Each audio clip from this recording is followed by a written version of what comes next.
دووهەم ئەوەیە کە عیبادەت ئەکات بەڵام زۆرینەی عیبادەتەکانی لەبەر خاتی خەڵکە کەمێکی بۆ خوایە ئەفەرمون ئەمەشە ڕزگاری نابێت زۆرینەی بۆ خەڵکە کەمێکی بۆ خوایە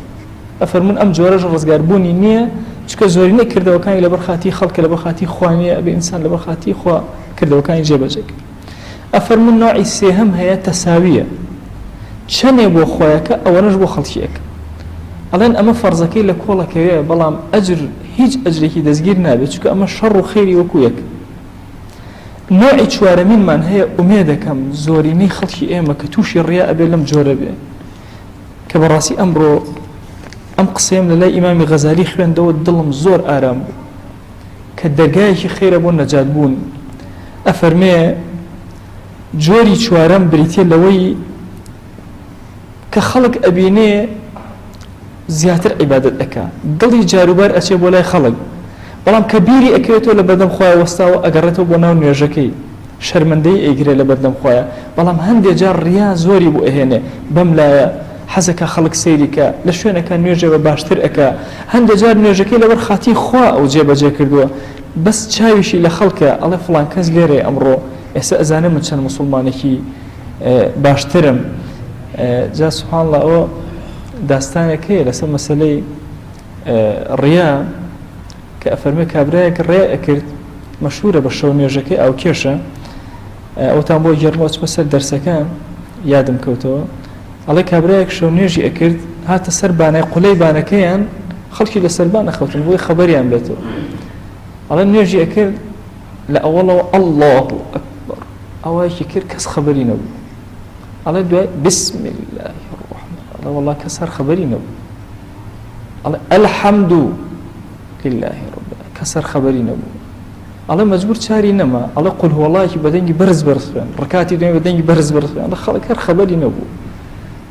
ئەڵێ نوێژەکەی تەواو کرد زیکری خوێن فائیدەی نەبوو ئەڵێ چوو بۆ مزگەوت پێش هەموو کەس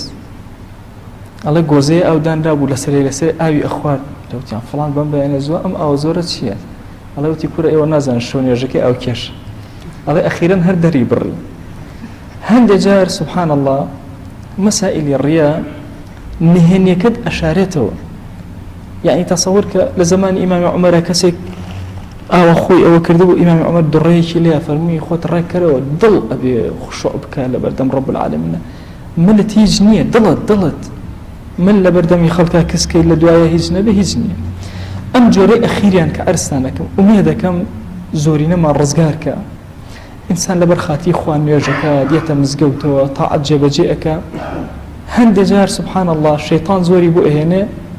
لە شوێنێکە فڵان کەس لێرێ فڵان کەس سەیرم ئەکا جۆرێک لە خەلەلێک دروسە بێ ئیمامی غەزالی ئەفەرمێ فالذي نظنه والعلم عند الله ئەوەی ئێمە کە گومانی پێ ئەبێن و ئیجتیهادی تیا ئەکەین علم لای خوایە أنه لا يحبط أصل الثواب ئەم جۆرە لا ڕیا أصلی ثوابی ئینسانە کەم ناکاتەوە ولكنه ينقص منه أو يعاقب على مقدار قصد الرياء ويثاب على مقدار قصد الثواب أفرمي أم جورا لي كم أكريتوا يعني لي كم أكاتوا أم جورا لا